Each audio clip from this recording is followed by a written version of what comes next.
Welcome back. Now, 2023 has been quite the year from three top Mzansi Amap Piano stars headlining Afrochella and Thuso Mbedu, featuring as L'Oreal's first brand ambassador. A lot has happened, and there's truly never a dull moment. Now, to unpack and look back at the 2023, the year that was in the entertainment and lifestyle and art space, we're joined in studio by Nhlanhla Mahlangu, producer and reporter at Channel Africa, as well as the Citizen's lifestyle editor, Thami, Kwazi. Ladies, good morning. Welcome to Morning Live. Nhlanhla, I want to start with you. 2023, when we think about it, what stands out for you the moment we talk entertainment? Good morning, and thank you so much for the invitation. A lot actually stands out. 2023, we've seen a mixed bag. There's been highs, there's been lows. There's been a whole lot of achievements coming from the entertainment sector. We've lost quite a few musicians. I mean, just today they're burying Zahara, you know, something that shook a whole lot of us. Yeah, but it's just been a mixed bag. I mean, we saw Black Coffee, you know, headlining the Madison Square Gardens, which was a huge achievement for him and South Africa. You know, you mentioned Thuso Mbedu, you know, so it's just been a mixed bag, encompassing everything that's good and bad. Yeah. Thami, for you, what's 2023? I would definitely say the 10th of February, 2023, aka passed away. Kenan Forbes, who was he was a super mega. You know, he was a big name in the industry. That's affected South Africa till this day because the case is yet to be solved. And it's just something that people have been talking about. He went on to get awards after that. He got a Metro Award, he got Summer Awards, his daughter goes on to get awards. So it's one of the biggest things. And I definitely think as well what Nhlanhla said, the Madison Square Gardens, Thuso, and Zex Bantwini winning a Grammy. We should never downplay that because we're upping it in the Grammy stakes. Every single year we have artists that are nominated. Yeah. And our sound, speaking of music, you know, I mean, I think the argument of who created Amap Piano just got bigger this year. You know, it got louder and louder when, you know, South Africa say we own the sound. You know, did we see the advent of Amap Piano and South Africa owning Amap Piano this year?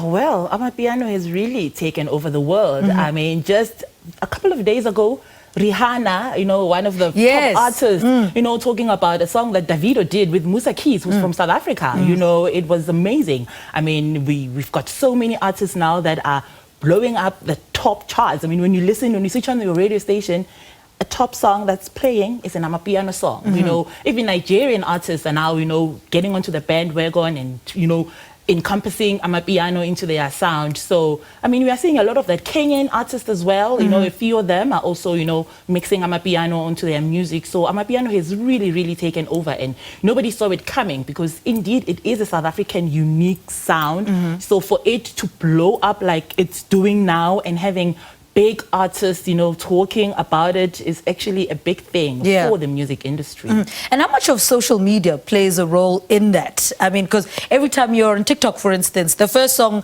that comes in, you know, is Iplan. Well, for on my timeline, Iplan is one of the songs that comes in, and that's an Amap Piano song. How much of social media is contributing to the growth of Amap Piano to the world? I think the fact that Tyler is nominated for a Grammy. And her song is actually an Amap Piano song. Tyler came into the industry with Amap Piano. It's not all attributed, but a lot of it can be attributed to social media. Her market is young, she's 21. Her market is under 18. It's people who are on X, aka Twitter, they're on Instagram, not so much Meta, which is Facebook, but they also stream and they also YouTube. And she was the #1 most streamed female artist in Africa. And that is technically social media. So social media has really revolutionized the music industry, because before we used to wait for the radio. We had to wait for an artist to blow up on radio, and now they just blow up on YouTube, and then they become nominated for a Grammy. But she has been putting it in since she was 17. So she has paid her dues, but she's just done so well. And social media has been pushing for her, and they've been supporting her, as well as Musa Keys, as Nhlanhla mentioned. He's also been blown up and pushed by social media because it's what the people are saying directly. This is what we want. This is what we'd like you to listen to. This is what we'd like you to play. And also we get to reach markets we would never reach before. You get to reach the Asian market. You know, before, when was an Amap Piano song going to be played in an Asian radio station or on Asian YouTube? But now we reach every single market because of social media. Oh, and we also talk about Trevor Noah. We can't have this conversation without touching on him. I mean, he's just got a new show as well on Netflix.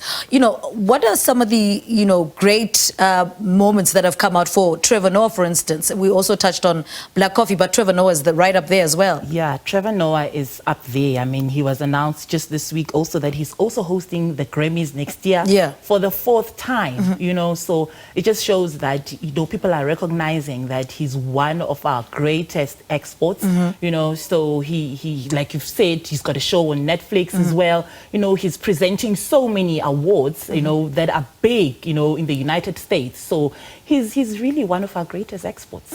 And when he got off the Daily Show, you'd think that, you know, he would take a step back, or, you know, some of these, you know, work would slow down, but in fact it's made it, he's gotten busier. Trevor Noah booked out every single arena that he played, and then he played in South Africa, and he had to add shows because he booked those out as well.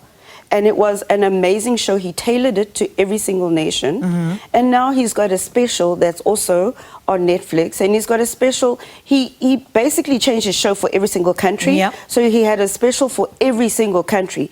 Not only that, like you said, the Grammys, the podcast, you know, he was a spokesperson for a tourism company, and that ad was actually very brilliant because he spoke about things in South Africa that affect all of us. So he's definitely just, his star is rising, and the fact that he keeps flying our flag is even better. And what I love, what he said about the Grammys, is that he can be there live, he can see what happens, and he can interact accordingly. And funny enough, since he's been off the Daily Show, they've struggled to find a host. So he knew what he was doing, guys. Presence. He was very, very good. I want to talk about the song of the year, because this conversation is going to start. Vele, we have to have this conversation. What's your song of the year? Well, coming up for next year. The one that we're going to play on the 31st when we say 10-9. Look, we have to give, it's such a tricky one.